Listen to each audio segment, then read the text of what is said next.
kita anggap Malaysia tuh kuno apa maju sih sebenarnya? Ringgit tukar ke rupiah jadi banyak. Nyetir di Malaysia. Tapi yang paling gak ada obat menurutku Malaysia sih. Di sana bensin seliter cuma 7.800, pajak mobil bisa cuma 400 ribuan per tahun. Lihat ini guys, perbandingan pajak di Indonesia dan di Malaysia. Gokil banget, Indonesia ini negara miskin aja kayak pajaknya selangit. Ini emang pemeras ini pemerintahnya.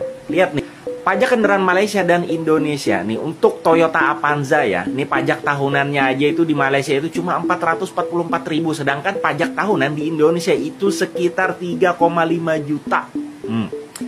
Terus tidak ada perpanjangan plat nomor kalau di Malaysia, sedangkan Indonesia wajib perpanjangan plat nomor tiap 5 tahun. Gila nggak tuh?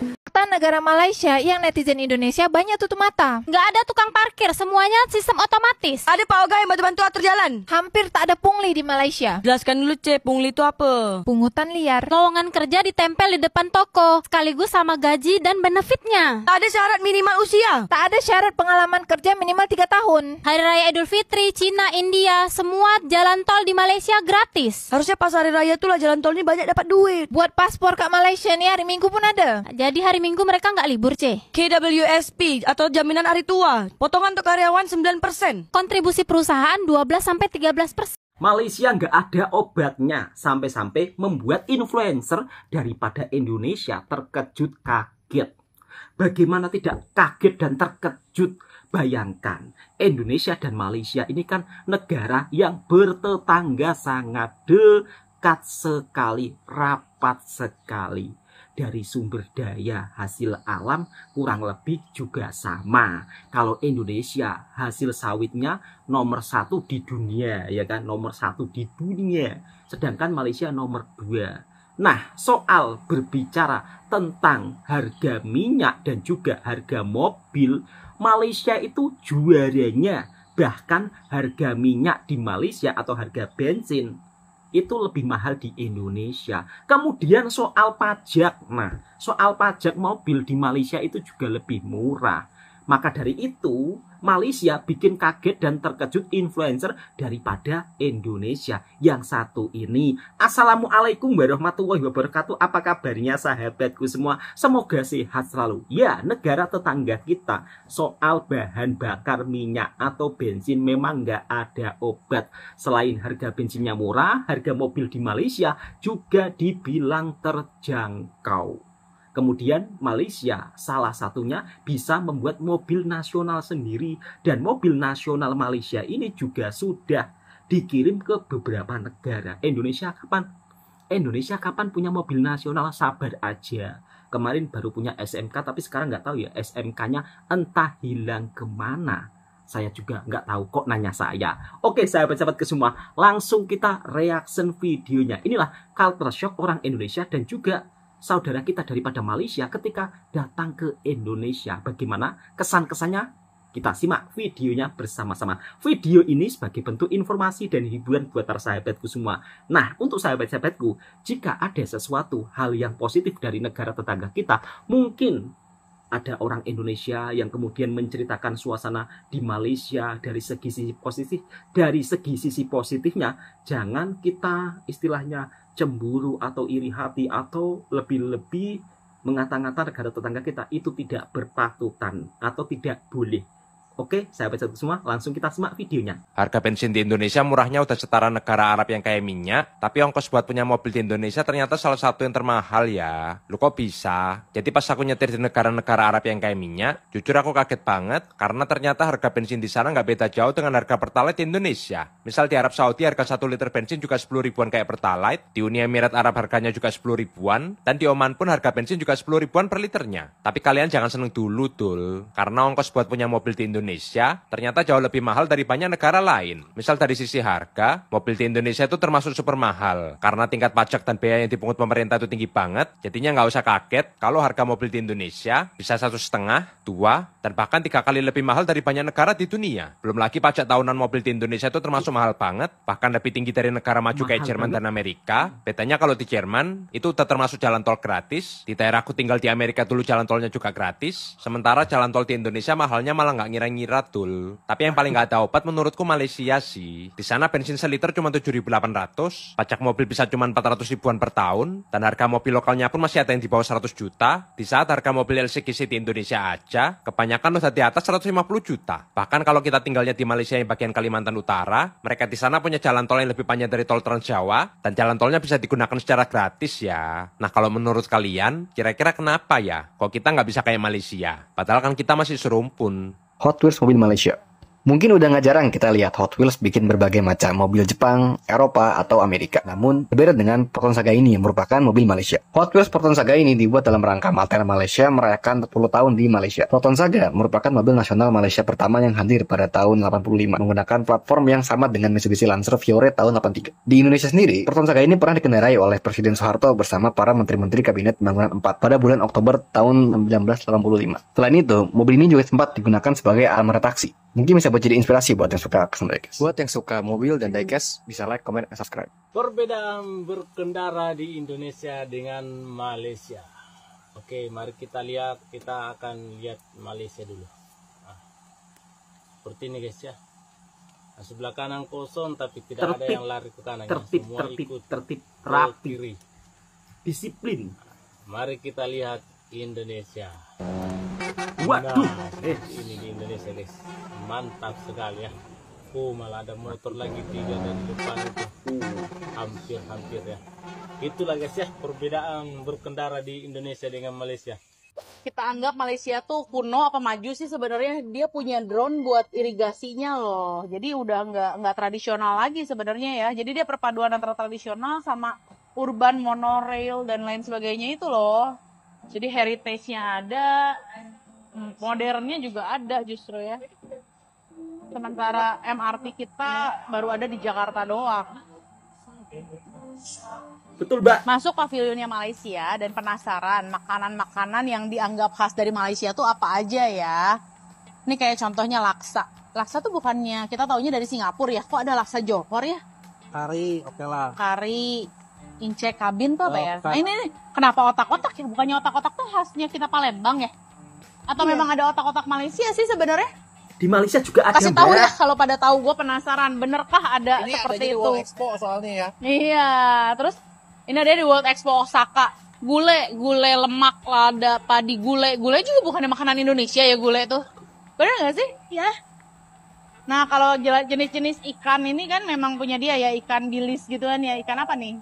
Ikan caluk, sambal ikan bilis, apa lagi nih? Gule tuh, gule. Tumpeng. Hah? Nasi tumpeng. Itu bukan nasi tumpeng, Mbak. Saya tahu nasi tumpeng ya, tapi agak beda ya, bentuknya cuma di bentuk segitiga aja. Bang, dekat Jordan ada tak kereta jenama Malaysia? Okey, bagus soalan ni. Kebetulan hari tu saya ada sewa kereta dan terkejut juga kami dapat kereta jenama Malaysia. Dah lah jenama kebangsaan negara kita waktu. Jom saya tunjuk kereta jenama Malaysia yang ada di Jordan ni. Tada, kereta jenama Proton Saga yang telah mendarat di Jordan. Saya pun macam terkejut jugalah kan. Takkanlah kereta Malaysia nak ada kan. Korang tengok number plate dia macam pelik sikit lah. Pasal ada tulis Jordan. Dan kereta ni kami sewa murah je. Tapi tak ada murah sangat, standard lah harga. Dan korang tengok kat tingkap dia. Ada bertulis macam-macam. Ganggu gila lah tak nak bawa. Tapi tak adalah ganggu sangat kan. Okey, tengok bahagian depan. Wow, Proton Saga. Bangga jugalah ada kat Jordan. Ingat ke kereta ni? Kereta biasa-biasa je. Bukan biasa-biasa bos. Jordan ni bos. Influencer daripada Indonesia dibuat kaget dan terkejut. Kok bisa ya? Kita nggak bisa seperti kayak Malaysia. Padahal kita ini negara serumpun. Beda mungkin mas ya. Perbedaannya ya karena di negara tetangga semuanya itu dikelola secara benar-benar. Kalau di tempat kita kan ya seperti itulah. Nggak perlu Bang Toha jelaskan. Nanti kalau Bang Toha berbicara agak panjang sedikit, takutnya netizen marah-marah pula tuh. Oke sahabat-sahabatku semua, oke. Kita berbicara tentang negara tetangga kita yang dimana banyak sisi positifnya. Itu membuat orang Indonesia kaget dan terkejut, termasuk masnya influencer daripada Indonesia. Kemudian soal disiplin dalam berkendara di jalan raya, negara tetangga kita itu juga luar biasa, perlu kita contohi. Kemudiannya lagi, soal makanan di Malaysia memang ada kesamaan dengan makanan yang ada di Indonesia. Mirip-mirip lah, tapi bukan berarti terus Malaysia ngeklaim, janganlah berkomentar seperti itu. Setiap makanan pasti punya sejarah tersendiri, apalagi kita negara yang sangat dekat tentunya. Dari segi bahan-bahan makanan yang diolah pastinya sama, karena kita tetangga. Kira-kira seperti itu sahabatku semua. Dan mbaknya yang daripada Indonesia kaget terkejut kalau di Malaysia itu ada otak-otak, di Malaysia itu ada laksa. Bahkan mbaknya mengira, laksa itu bukan dari Singapura. Enggak, mbak. Di Malaysia itu laksa beraneka ragam. Ada laksa Johor, laksa Sarawak, laksa Pineng. Kemudian laksa apa lagi ya? Jadi laksa itu beraneka ragam kalau di Malaysia. Otak-otak juga ada. Yang mbaknya bilang nasi tumpeng itu nampaknya nasi lemak, mbak. Jadi kita ini kan negara bertetangga, bab soal makanan kita tak perlu kecoh-kecoh, ya kan? Kemudian mbaknya menganggap Malaysia itu kuno atau modern sih. Nah, ini takut netizen salah paham. Malaysia ini berpaduan ya, antara tradisionalnya juga jalan, kemajuannya juga jalan, termasuk di antara salah satunya di pertanian-pertanian besar di Malaysia. Sistem teknologinya itu pertaniannya sudah menggunakan AI, termasuk penggunaan alat-alat canggih seperti drone, ya kan, untuk menyemai benih atau untuk pengobatan tanaman. Jadi sangat keren. Mungkin ini sisi positifnya yang perlu kita contohi. Bahkan mobil nasionalnya sudah mendunia, Proton dan juga Pro 2. Nah, kita berbicara tentang mobil nasional Malaysia. Ternyata dari tahun ke tahun mobil nasional Malaysia ini semakin berkembang, bahkan sampai ke mobil listriknya. Seperti apa bentuk mobil nasional Malaysia yang mobil listriknya? Langsung kita reaction videonya bersama-sama. Ini dia Proton EV pertama Malaysia, iaitu Proton EMAS. Wow. 7. So, tengok. Memang cantik. Ini sekarang ni saya jumpa secara depan-depan. Mungkin Proton tak tahu, jangan marah. Saya cuma nak tunjuk sikit je. Okay, tengok guys. Dekat-dekat sikit. Nampak depan dia memang nampak cantik dengan lampu dia yang macam nipis macam ni. Saya tak pandai sangat nak ulah pasal kereta ni, tapi ikut je cara saya. Tengok. Dia memang gelap, dia tak nak bagi tunjuk apa kat dalam. Tak ada apa benda pelik-pelik kat dalam, saya tak tahu. Tapi design body dia tinggi. Sebab tinggi saya 185 cm. So saya rasa ni pun dalam 180 or 175. So memang tinggi. Lagi tinggi daripada S50 tak silap saya. Dan dia punya body size pun nampak macam lagi besar daripada S50 dan kecil sikit daripada S70. Tapi apa yang menarik perhatian saya lah dia punya belakang, bumper belakang dia. Dia macam seakan-akan Porsche Cayenne. Kalau tengok dari tepi dia, dia sedikit macam bunjur macam tu. Tapi kalau tengok dari fully daripada belakang, memang nampak cantik. Ni saya rasa akan ada lining lampu nanti. Lining lampu, dan dia punya dia nampak besar. Dia tak macam ni, dia nampak bujur, dia nampak kemas macam ala-ala Porsche Cayenne sikit. Lepas tu tengok. Dari segi kalau tengok dari jauh, memang saya cakap terang memang nampak cantik. Saya boleh imagine bila keluar fully gambaran fully body tu memang akan saya rasa cantik. Sebab tengok daripada fizikal dia memang nampak cantik dia punya body design dia. Okey. Lepas tu tengok dari segi tepi dia macam dia punya ni macam S50 sedikit. Lepas tu ada macam ni, saya tak tahu nama dia. Sorry, saya tak pandai ulah sebab saya bukan orang otomotif. Okey. Tapi tengok dia rim ni dalam masa ni saiz tak silap saya saiz 18 atau 19 ni. Tapi memang besar rim dia. Okey. Tapi dari segi overall memang nampak sangat cantik. Saya tak tahu berapa harga kat pasaran dia, tapi saya jumpa ni dekat parking OI City Mall Putrajaya. Proton, tolong jangan marah saya. Saya cuma terjumpa dan saya kagum. So boleh tengok design dia memang cantik. Okey. So nantikan keluaran rasmi daripada Proton EV jenama kebanggaan Malaysia, Proton EV EMAS. Jom kita otomotif kereta. Mobil nasional Malaysia Proton dari tahun ke tahun semakin berinovasi, bahkan pengeluaran terbarunya mobil listrik. Dan ini suatu kemajuan ya tentunya. Nah, di Malaysia mobil listrik ini juga sudah mulai dipergunakan bahkan di beberapa daerah yang ada di negeri Malaysia. Kalau Indonesia menyebutnya daerah ya, kalau Malaysia negeri Malaysia ya. Bahkan di beberapa negeri Malaysia itu sudah sangat mudah ditemui tempat pengecasan mobil listrik Malaysia. Ini keren ya. Dunia otomotif Malaysia dari tahun ke tahun semakin berkembang dan semakin maju. Oke, langsung kita lanjut ke video selanjutnya. Culture shock orang Indonesia ketika berada di Malaysia. Dibuat terkejut dengan suasana yang ada di Malaysia. Video ini sebagai bentuk informasi sahabat-sahabatku semua. Dan juga culture shock sahabat kita daripada Malaysia ketika datang ke Indonesia. Kira-kira kesan-kesan apa yang dirasakan? Bedanya Malaysia sama Indonesia. Kalau di Malaysia kita memang ada khusus tempat parkir, kita diharuskan bayar. Jadi Betul, kalau misalkan kita mau ke kedai atau kemanapun, kalau itu tidak ada tempat parkir, kita parkir dimanapun, itu kita nggak ada kena bayar. Nggak ada tuh orang-orang yang ngutip bayar 2000 gitu, nggak ada. Sedangkan di Medan, ini bukan tempat parkir, ini hanya di pinggir jalan. Sebentar aja kita baru turun dari kereta ya kan, tiba-tiba tukang parkir tuh datang minta duit parkir.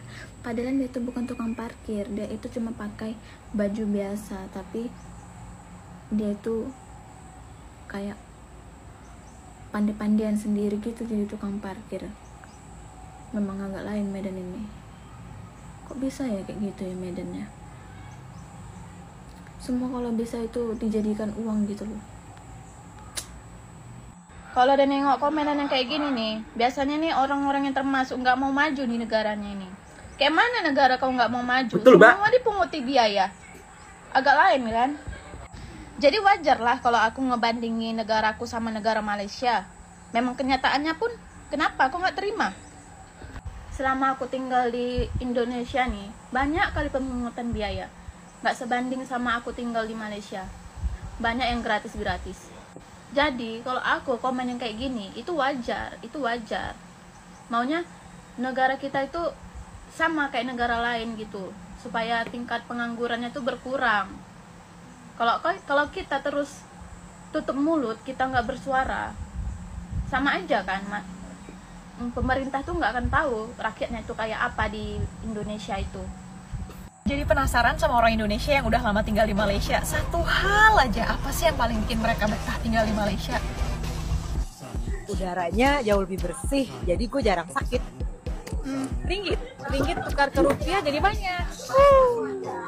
Nyetir di Malaysia itu gak ada suara Ini keras, fakta ya. sangat kondusif, sangat beratur, dan gak nyangka ternyata tuh sangat Betul, Mbak. Di Malaysia tuh duriannya paling enak, the best. Kalau di sini gue bisa Paling enak, dapat 3 sampai 4 tempat dalam satu hari. Wah, enak banget. Di sini jalanannya rapi dan bersih.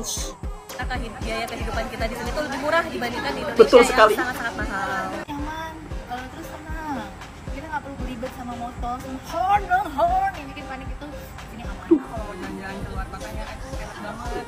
Pakai mobil aja udah dekat, mau kemana ke pantai yang cantik, di Penang ada. Mau pantai yang cantik lagi, di Desari, Johor ada. Boleh nyelip nggak sih satu lagi yang paling basic juga, kalau secara mentality rantau ini vibesnya udah luar negeri banget, tapi kalau secara mentality anak ini juga deket gitu, berasa deket dari keluarga, jadi luar negeri rasa luar kota. Kebersihan di Malaysia. Assalamualaikum guys, selamat pagi semuanya.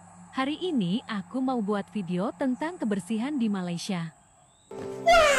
Sebelum nonton videoku, jangan lupa like dan komen ya guys. Oke, mari kita langsung nonton videonya. Karena banyak yang bilang di Malaysia itu kotor.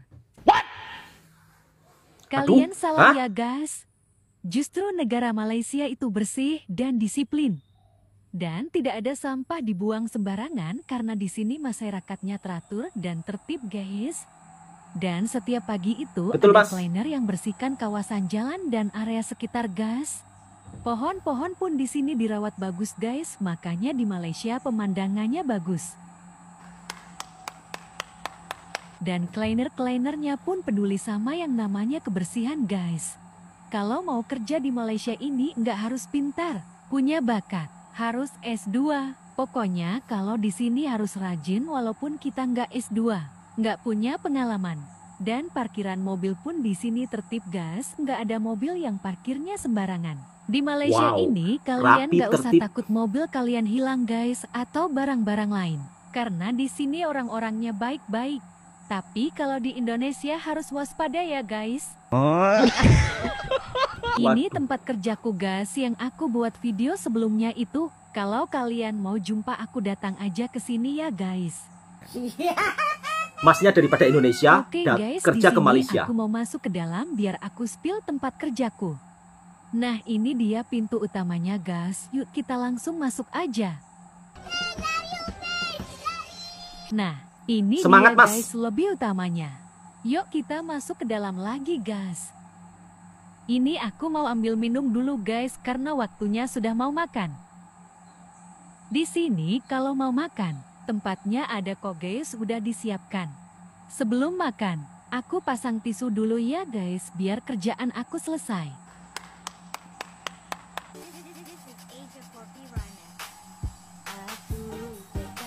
Seperti inilah kehidupan suasana kerja di Malaysia. Masnya pun juga merasa kagum dengan bekerja di Malaysia. Tingkat kebersihannya, warganya begitu sangat disiplin, taat dalam berkendara di jalan raya, dan parkirannya pun juga sangat rapi-rapi, sahabatku semua. Kalau kita lihat ya, tanpa perlu ada petugas parkirnya. Kalau di tempat kita kan ada petugas parkir. Lihat selalu masnya. Iya, Filipina juga masih. Udah bos. Karus. Oh, dia tengok Karus ini. Dia tengok Pipin, dia tengok Karus ini. Tapi opahnya masih single. Opahnya opang ya. Saya tak nak. Apa yang bestnya Padang? Wisata alam, pemandangan laut. Kalau sini kan laut nggak ada. Sini kan mall-mall aja. So kena pergi Padang juga nih. Aku antar ya. Orang Indonesia kenal Malaysia apa dia bang? Apa yang dia orang kenal Malaysia? Kita kan di Indonesia kan terkenal kan. Tapi dia dah lama sangat tu. Tapi dia sering juga manggung-manggung di Jakarta. Orang Indonesia dia suka Malaysia tak bang? Suka. Bertetangga lah. Tapi abang Melayu ke bukan? Bukan. Mas saya Minang bang.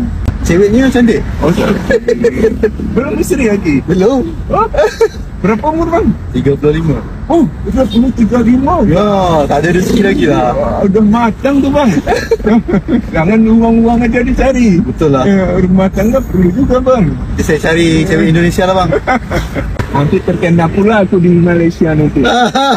Dekat Indonesia, cerita Upin Ipin ni terlampau popular sampai diorang ingatkan cerita Upin Ipin tu adalah buatan diorang sendiri. Bayangkan, kartun daripada Malaysia ni, tapi dianggap milik negara jiran sebab cerita tu terlalu dekat dengan budaya diorang. Musim pertama, cerita Upin Ipin dulu disiarkan 5 minit je setiap episod, setiap petang. Tapi still orang akan tertunggu-tunggu nak tengok. Upin Ipin ni dia mula disiarkan tahun 2007. Masa tu bulan Ramadan. And masa tu juga mungkin budget production tak banyak lagi. So satu episod yang disiarkan cuma 5 minit sahaja. Pendek, padat tapi cukup untuk isi slot pendek tu sebelum waktu berbuka. Tapi dalam masa 5 minit tu diorang dah berjaya sampaikan cerita yang simple, kelakar tapi dekat dengan kehidupan seharian kita. Pasal puasa, pasal raya, pasal makan ayam goreng. Semua orang suka. Musim pertama je dah meletup. Dengar je nama Upin Ipin, semua orang tahu. Budak-budak pun dah pandai ikut tagline diorang. Betul.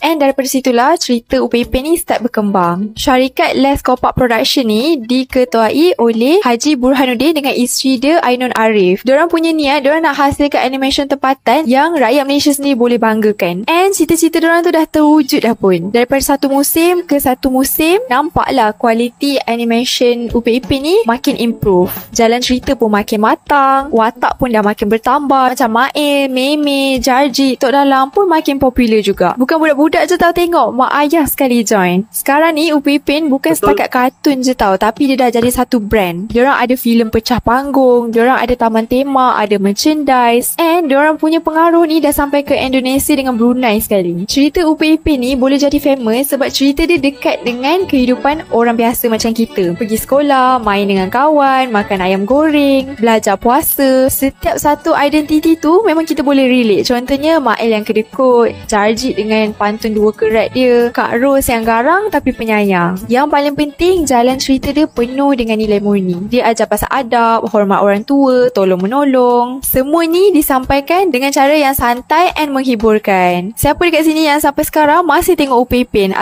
Nah, itulah sahabat-sahabatku semua, culture shock orang Indonesia ketika berada di Malaysia. Di antara salah satunya udaranya sangat bersih. Kemudian ketika bekerja di Malaysia, nilai tukar uang dari ringgit ke Malaysia ternyata kalau ditukarkan dari ringgit ke Malaysia sih, dari mulai penukaran mata uang dari ringgit ke rupiah Ternyata mata uang ringgit ini dari tahun ke tahun makin naik harganya. Kalau dirupiahkan tentunya jadi cukup lumayan. Kira-kira seperti itu sahabatku semua. Kemudian soal kebersihan, kerapian, orang Indonesia juga dibuat sangat kagum dengan suasana di Malaysia. Tenang, saat berkendara tidak ada totot, saat berada di jalan raya tidak ada motor yang istilahnya bunyinya ngong, nggak ada. Jadi warganya ini tertib, ramai, kok tertib ramai sih? Tertib, tenang, disiplin. Itu yang membuat orang Indonesia kagum. Nah, kalau ada yang ngomong kadang-kadang, oh Malaysia kotor. Sebenarnya ini mungkin orangnya nggak pernah itu ya, istilahnya nggak pernah melihat suasana yang ada di Malaysia ya. Malaysia itu ya dari segi kebersihan memang kita perlu akui negaranya ini benar-benar menerapkan sistem yang benar-benar untuk mengamalkan kebersihan. Dan bukan hanya istilahnya ngomong saja ya, tapi dari segi fasilitas memang disediakan. Dan tentunya itu akan membuahkan hasil ya. Karena apa? Tempat sampah berada di mana-mana. Jadi banyak tempat sampahnya. Jadi bukan hanya sekedar ngomong menjaga kebersihan, tapi soal fasilitas memang juga diperhatikan. Bahkan jalan rayanya di tepi-tepinya itu kan ada rumput liarnya ya. Itu pun selalu dibersihkan. Mungkin setiap seminggu sekali ya kalau tak silap lah. Inilah yang membuat kenapa di Malaysia jalan rayanya juga sangat bersih sekali. Oke, cukup sekian. Mudah-mudahan video ini juga bisa memberikan informasi yang bermanfaat buat sahabatku semua. Dan tentunya ketika orang Malaysia, saudara-saudara kita daripada Malaysia datang ke Indonesia, mereka pun juga akan disambut dengan penuh keramahan di Indonesia. Bukan hanya itu saja, film Ipin Upin memang menjadi salah satu film terpopuler di Indonesia. Bahkan anak saya saja ketika saya balik ke Malaysia pasti ditanyakan, Bapak, Ipin Upin itu kapan besarnya? Seolah-olah itu Ipin Upin ini benar-benar ada di dunia nyata. Dan cerita filmnya memang sangat memberikan edukasi untuk anak-anak. Oke, cukup sekian. Mudah-mudahan video ini juga bisa memberikan informasi yang bermanfaat buat sahabatku semua yang suka dengan video reaksinya Bang Toha Channel. Silahkan tekan tombol merahnya, subscribe, komen, dan bagikan ke sahabat Anda semuanya. Assalamualaikum warahmatullahi wabarakatuh.